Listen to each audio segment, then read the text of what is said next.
The American election is finally over, but besides Trump winning, this election sparked three massive changes, I think, in media, the economy, and free speech that nobody has yet realized. It not only affects Americans, but everyone across the world. Let's dive into it.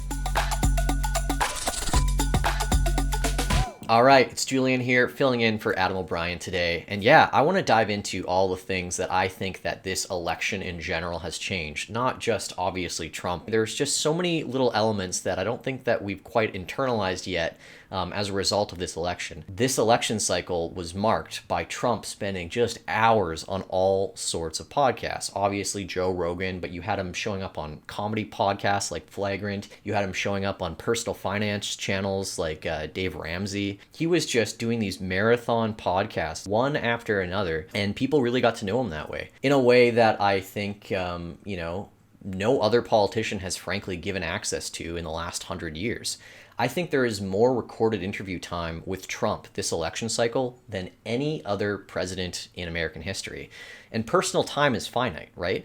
I mean, we might be able to go back in history and see these fireside chats, and maybe there were more interviews on the news with certain candidates, but you're never going to, turn on CNN and get an hour and a half of Trump ever, right? They're just not going to give them that much airtime because there's a very finite slot for them to do that stuff with. But on the other end of it, Trump can go and do a podcast here for 2 hours, right? And then the next day he can do another one for 2 hours, and then another one for an hour and a half, and then another one for 3 hours. And on the free market of ideas that is the internet, Trump can essentially backlog hundreds and thousands and millions of hours of airtime influencing people and showing what his vision is to other people. I think the airtime is one component of it. The other component is that these interviews, these very long form, 1.5, 2 hour, 3 hour interviews, they're not interviews with journalists who come in with certain intentions. They're not with journalists at all sometimes. Sometimes they're just candid conversations. A lot of them just are. Trump has excelled at that way more than any other politician. He can go on, speak his mind. He doesn't feel like he has to keep things back. And if he does, he just tells it to your face. And it's that level of access that is basically impossible for any other typical political candidate to do these days. You look at the Democratic side. Kamala Harris didn't give a single interview for the first month and a half of her campaign. And then she would do these 20-minute interviews and 30-minute interviews, but they were sparse. You wouldn't be able to really get deep with anyone on that level. And I think ultimately it is a war of presentation. I think by the end of this election, people, whether you liked him or hate him, had a much clearer picture of who Trump was than Kamala, and I think that ultimately worked in Trump's favor. So Patrick Bet David in this clip here really puts this idea of the changing, media presentation and the way that we get our info into a really concise package. In your world, you're incredibly famous.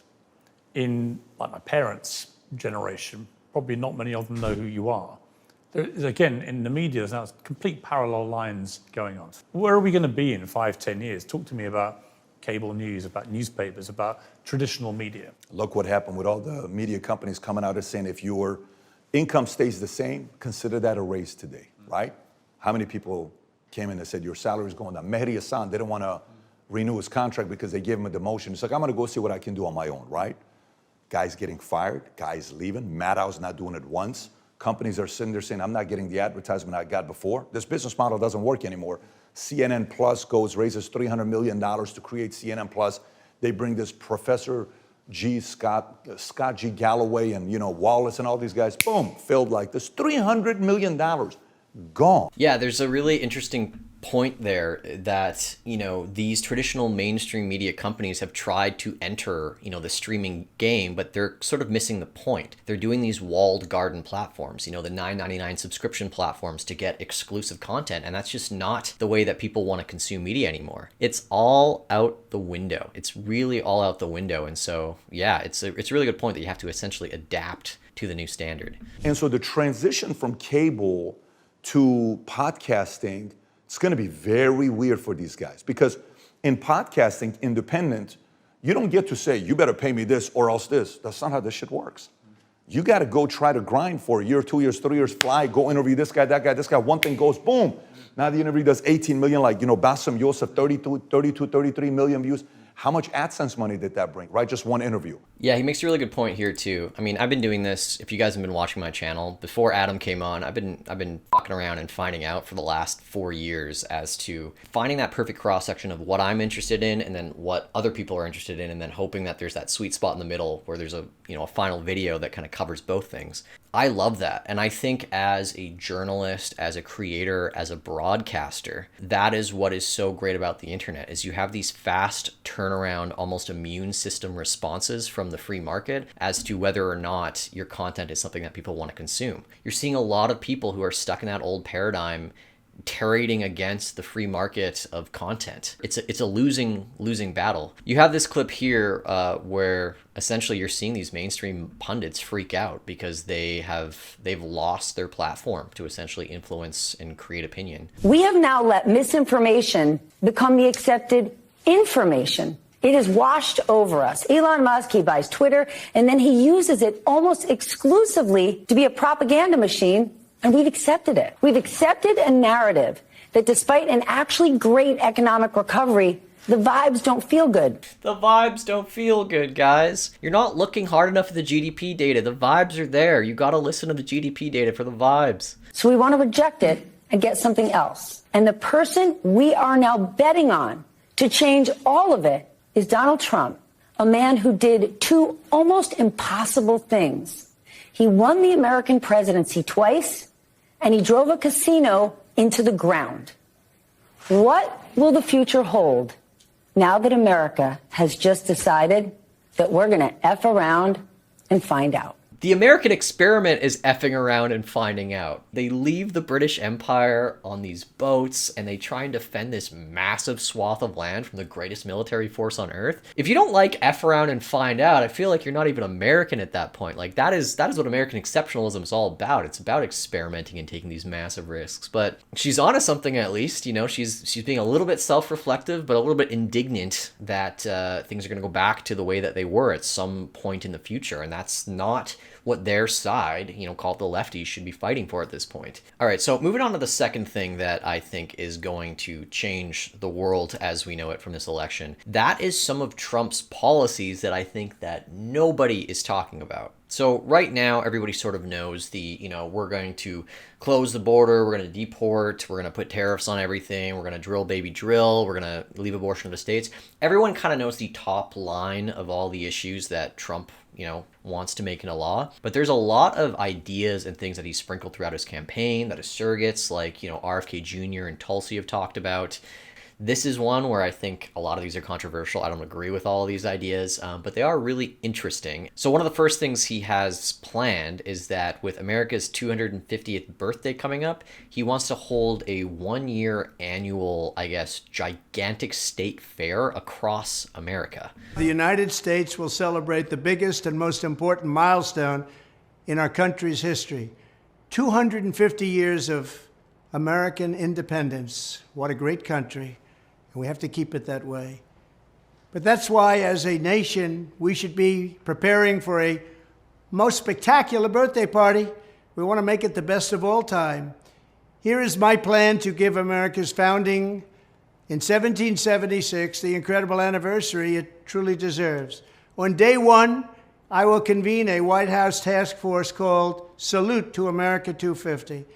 It will be responsible for coordinating with state and local governments to ensure not just one day of celebration, but an entire year of festivities across the nation, starting on Memorial Day 2025 and continuing through July 4th, 2026. Now, here's a part where, I'll probably have pretty big disagreements from Adam if he was doing this video, and that's the idea of the state organizing these celebratory events, across a country and spending taxpayer money to do it. I'm not 100% a laissez-faire libertarian. I think that the state does have some important roles to play, especially in the spirit of people. I think the free market's really good at a lot of things, but I also think that things are not going to turn around immediately in America. And it's really important that people feel optimistic about their future. And there's just small things. And I think the payoff to them is probably worth the expense. I think this is one of these ideas. What Trump's proposing here is that the government go around and essentially spend some money incentivizing people to throw these massive parties in celebration of America's history. Donna here says, I love this very strategic idea because it serves many purposes. It unites the country, it increases U.S. standing on the global stage, it supports American business, and it increases the morale and patriotism of voters. So other people on the other side might be saying, oh, he's just buying votes by having, a birthday party. But if there's one thing that I think the state can do pretty well, and especially America, and it's to throw independence parties. These are things that, and I also think it's a world-changing idea too, because I think as America finds their patriotism, other countries, especially in the West, like Canada, will start to kind of realize how important it is in the morale of people. Now, this is one that's a little bit more controversial, but Trump has this idea of things called freedom cities. Past generations of Americans pursued big dreams and daring projects that once seemed absolutely impossible. They pushed across an unsettled continent and built new cities in the wild frontier. Our country has lost its boldness. Under my leadership, we will get it back in a very big way. Almost 1/3 of the landmass of the United States is owned by the federal government, with just a very, very small portion of that land, just a fraction. We should hold a contest to charter up to 10 new cities and award them to the best proposals for development. In other words, we'll actually build new cities in our country again. These freedom cities will reopen the frontier, reignite American imagination, and give hundreds of thousands of young people and other people a new shot at home ownership and, in fact, the American dream. So yeah, in short, there's kind of this idea of freeing up federal land and opening it up to the free market to essentially build and create proposals for new cities. One of the top comments I saw in this video, Jack Out of the Box said, AKA the 15-minute cities or smart cities that a lot of us have been warning about for decades. Trump is a puppet. So there is this genuine, I would say somewhat genuine concern that there is a global overreach of how cities are conducted, that they want to get rid of transportation and all this. But most of the biggest cities that you can think of across the world, people are living in and starting successful businesses in and raising families in. They're artificial constructs. There's very few cities across America that are kind of emergent phenomena where it just happened to be, a great amount of, land mass and a good situation and started as like, a small settlement of 2 people and then turned into like a $2 million, $4 million place. Most cities across America, some of the greatest ones are very centrally planned. Las Vegas, for example, was an old mining town that essentially had someone with a grand plan to turn into a giant casino village. And you might not like Las Vegas, but it's a massive hub for ingenuity. It's a massive hub for people of all walks of life, and it's a place that, you can call it a gambling shithole, but everyone across the world comes in to experience Las Vegas as usually their first touch point in America. And the last one here, this is the one that's controversial unless you're a Bitcoiner. Maybe it's controversial if you are a Bitcoiner. Senator Cynthia Lummis, who's a Republican, and now that they have a clean sweep of all the houses and, seats in government, proposes the U.S. government to adopt a Bitcoin strategic reserve. So similar to how they used to hold a whole bunch of gold in reserve and how they hold a whole bunch of oil in reserve, they should also now hold some Bitcoin in reserve. So you can check out our announcement here on that. Here it is. This is the Bitcoin Reserve Bill. I'm reading from the text. In the Senate of the United States, to establish a Bitcoin strategic reserve, a network of secure storage vaults, purchase program, and other programs to ensure the transparent management of Bitcoin holdings of the federal government. So Michael Saylor tweeted about this, that the United States needs a strategic Bitcoin reserve, and then Huddle Magoo here, dude, you are the U.S. strategic Bitcoin reserve, which is true if you know about Executive Order 6102. If the government wants Bitcoin, they can probably just seize it. And they've done that already. I think there's like 200,000 Bitcoin that the government technically owns, which have come from Silk Road and all the other kind of criminals that they've busted. And so the proposal here is that rather than selling it off into the market, they keep it as sort of a backup, as a way to potentially pay off the U.S. national debt. Now, what do I think about this? Well, I don't know if it's really plausible. I think when push comes to shove, the government will have to, sell whatever reserves they have to pay off debts that they owe. I know that there has been this massive stock rally since Trump officially won the election. And I think there's a lot of bullish proposals because he is a bit more of a free market guy than the other side. But ultimately, the US is sort of in this trap right now where so many people in America are, let's just call them wards of the state. Their paychecks are covered by the state. Their Social Security is covered by the state. Everything that they consume and produce is touching the government. So their consumption is being taxed and their production is being given to them by the government. I think a really good parable for this would probably be what Javier Milei is doing in Argentina right now, where he comes in, he guts the state, he fires tens of thousands of government employees. They're throwing protests in the street because they can't find a new line of work, and the unemployment numbers for the country are up significantly, and there's significant inflation in certain things, but massive deflation in other things from this sort of like deregulation plan.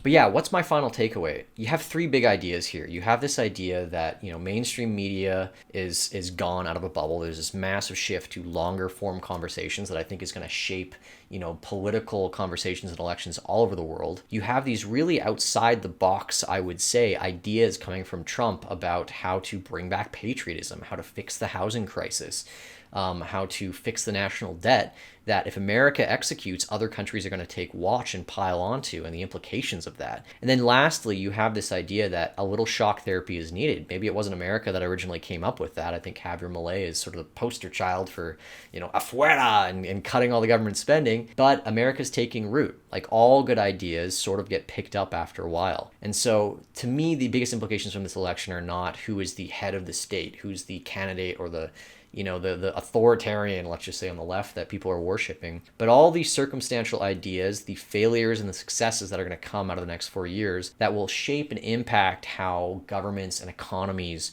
and societies work all across the world. Personally, it has me really excited to live in the future. We're going to have a lot of pain and suffering from the failed ideas of the past or the future that don't work, but we're going to have a lot to look forward to with the ideas that do work, and we're going to be able to change our opinions. We're adaptable creatures to whatever the climate is, in a way that I think is just inspiring for the future. Comment with me, join me in the comments, let me know what you think. Are you excited for the future? Because I am, and I'm always excited to see how new ideas play out, whether they seem batshit crazy from the outset or whether they're objectively good or objectively bad. I think we have to just fuck around and find out. That's really the motto of this whole thing, The world's turned a new page, and we are in fuck around and find out territory. But yeah, don't forget to like, comment down below, share this video, and of course, subscribe to Get Base, where we're putting out videos like this every single week. And of course, don't forget to stay sovereign.